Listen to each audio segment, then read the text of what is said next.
Good morning. Quick question for you. Does your child's disruptive behavior have you walking on eggshells in fear of the next screaming fit or temper tantrum? That used to happen to me all the time. And I want to share this little story with you because the other day I was out for a walk, and this reminded me of this exact scenario. But I was out for a walk, and there was this dog that came running at me, and the dog was absolutely huge and it was barking fiercely. His teeth were all hanging out, and I had like two choices. One choice, because I obviously didn't want to get bit, right? I wanted to overcome the fear. But I could have run away. And then what would have happened if I had run away from the dog in fear? You and I know that the dog would have sensed my fear and it would have actually chased me, and something bad would have happened inevitably, right? And so the other choice that I had would be to step into the fear in 100% faith that I actually have dominion over this dog. And so that's what I did. I stepped forward and I was like, hi, nice to meet you, and made the fear kind of go away.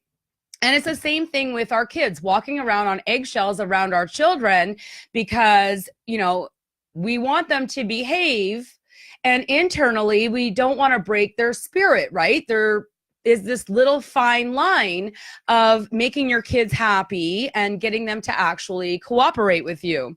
The epiphany here is that children can sense your fear, and the more fearful that you are of their behavior, the more chance that they will actually act up and give you the behavior that you're scared of in the first place. How much does that make sense? It totally makes sense, right? And so here's what you can do. Rather than having this fear and reacting to poor child behavior on eggshells, you can begin to proactively create plans, putting plans in place that you will know exactly what you're going to say, exactly how you're going to feel, exactly how you're going to react the next time your child does something that you don't like. So when we begin to make proactive plans, what you're going to find is that your child gets attention up front rather than needing to crave attention later on. That's right, because the attention comes in actually working through the plans and taking the time to teach your child exactly what it would look like to follow your plan through to fruition. Are you with me on this? All right, we can continue to walk around in eggshells in fear that our relationship is going to be stressful, our own minds and spirit is going to be stressful, and we can make these plans in advance so that you can get the exact same result that you want every single time.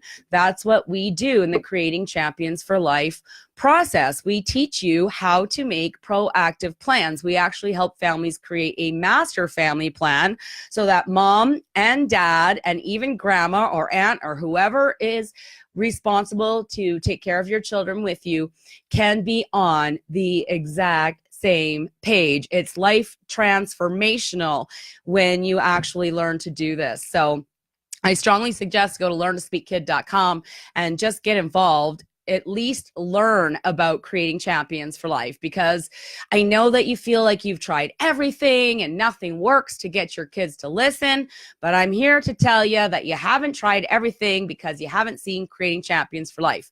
Now, if you take a look and it's not for you, what have you lost? But if you take a look at this and you find that it will help your parenting dreams come true, then it was worth the few minutes that it took to look. LearnToSpeakKid.com.